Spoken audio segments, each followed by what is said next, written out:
जय श्री कृष्णा दोस्तों, क्या आप जानते हैं यदि कोई मनुष्य अनजाने में भी एकादशी व्रत का पालन कर ले तो उसके समस्त पाप क्षण भर में जलकर भस्म हो जाते हैं और वह व्यक्ति सरलता पूर्वक मोक्ष को प्राप्त होता है। तो चलिए ऐसी परम पवित्र कामदा एकादशी व्रत कथा का श्रवण करने के लिए हम चलते हैं युधिष्ठिर महाराज के महल में, जहां भगवान श्री कृष्ण और युधिष्ठिर महाराज के बीच में संवाद हो रहा है। युधिष्ठिर महाराज कहने लगे, हे केशव, मेरा प्रणाम स्वीकार करें और मुझे कृपा करके चैत्र मास में शुक्ल पक्ष में आने वाली एकादशी के विषय में बताएं।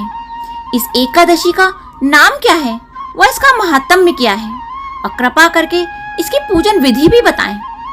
तब श्री कृष्ण भगवान बोले, हे धर्मराज युधिष्ठिर, यही प्रश्न एक समय राजा दिलीप ने अपने गुरु वशिष्ठ जी से किया था और उस समय उन्होंने जो वर्णन कह सुनाया था उसे अब आप ध्यान पूर्वक सुनिए। चैत्र मास के शुक्ल पक्ष में आने वाली एकादशी को कामदा एकादशी कहते हैं। इस व्रत का पालन करने से मनुष्य के समस्त पाप नष्ट हो जाते हैं और व्रत करने वाले को पुत्र रत्न की प्राप्ति होती है। कथा का आगे वर्णन करते हुए श्री कृष्ण भगवान कहते हैं, अनेक वर्षों पूर्व भोगीपुर नामक गंधर्वों और किन्नरों के राज में उनके राजा पुंडरीक राज्य करते थे। गंधर्वों और किन्नरों का यह राज स्वर्ण और कीमती रत्नों से सुशोभित था। चारों ओर सुख समृद्धि और प्रसन्नता का वास था। इस राज्य में ललित नाम का एक गंधर्व अपनी पत्नी ललिता के साथ रहता था। ललिता एक विशेष नर्तकी थी। उन दोनों में अत्यंत प्रेम था। उनके घर में हर प्रकार की सुख संपत्ति थी और उनके संबंध में इतनी प्रगाढ़ता थी कि वह दोनों एक क्षण भी एक दूसरे के बिना नहीं रह पाते थे। एक बार राजा पुंडरीक की सभा में सभी गंधर्वों द्वारा गायन व नृत्य का कार्यक्रम चल रहा था। उस सभा में गंधर्व ललित भी था, लेकिन उसकी पत्नी वहां न होने के कारण उसका मन विचलित था और वह बार बार अपनी पत्नी का स्मरण कर रहा था। इस कारण से उसका स्वर बिगड़ गया और उसी समय राजा के दरबार में बैठे एक ईर्ष्यालु सांप, जिसका नाम करकोटक था, उसने ललित के नृत्य तथा गायन में होने वाली त्रुटि को राजा को जाकर कह सुनाया।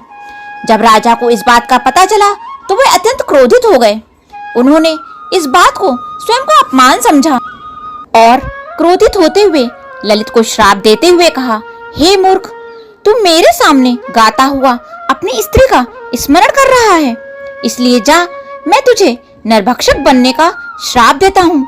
आज से तू कच्चा मांस और मनुष्यों को खाने वाला राक्षस बनकर अपने किए गए कर्म का फल भोगेगा। राजा द्वारा श्राप मिलते ही ललित एक भयानक नरभक्षी में परिवर्तित हो गया।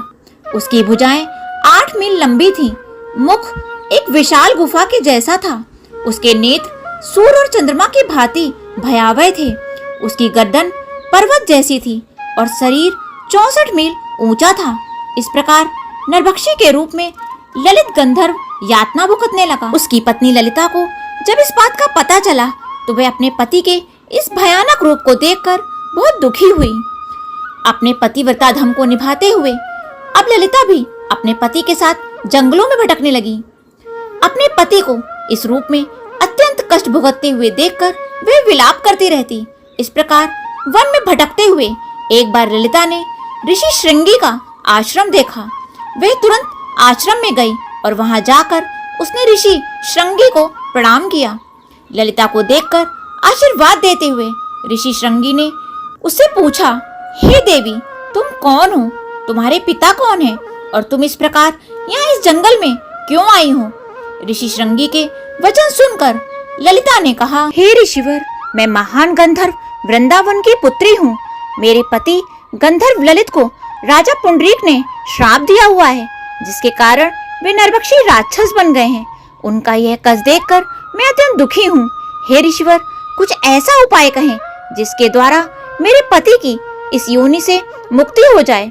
ललिता की प्रार्थना सुनकर ऋषि श्रृंगी ने कहा, हे गंधर्व कन्या, आने वाले कुछ ही दिनों में चैत्र मास की शुक्ल पक्ष की कामदा एकादशी आने वाली है। तुम इस व्रत का श्रद्धा और कठोरता पूर्वक पालन करो और इससे प्राप्त पुण्य को अपने पति को अर्पित कर दो।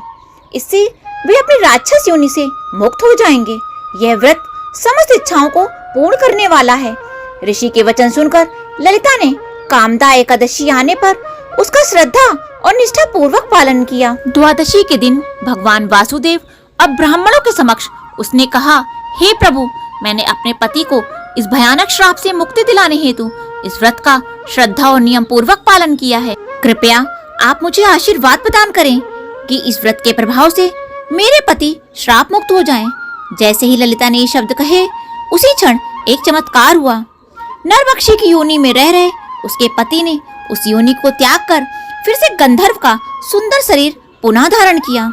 तत्पश्चात उन दोनों ने व्रत का समापन किया और सुखपूर्वक अपने राज्य में लौट गए। इस कथा का समापन करते हुए भगवान श्री कृष्ण ने कहा, हे युधिष्ठिर महाराज, ये व्रत इतना पवित्र है कि जो कोई भी व्यक्ति इस कथा का श्रवण भी करेगा वह ब्रह्म हत्या के पाप से भी मुक्त हो जाएगा। तीनों लोकों में समस्त जीवों के लिए इससे अधिक श्रेष्ठ और कोई दिन नहीं है। समस्त संसार में इसके बराबर कोई और दूसरा व्रत नहीं है। सामान्यतः लोगों में मान्यता होती है कि एकादशी के दिन केवल उपवास व कथा सुनने का ही महत्व है, लेकिन ऐसा नहीं है। एकादशी भगवान श्री कृष्ण को अत्यंत प्रिय है और इस दिन उपवास के साथ साथ भगवान के दिव्य नाम का जाप करना अत्यंत महत्वपूर्ण है। अब आप सोच रहे होंगे कि भगवान के तो बहुत से नाम हैं, कौन कौन से नाम का उच्चारण करें? तो एकादशी के दिन आपको सिर्फ एक ही मंत्र का उच्चारण करना है और ये महामंत्र है, हरे कृष्ण कृष्ण कृष्ण हरे हरे, हरे राम राम राम हरे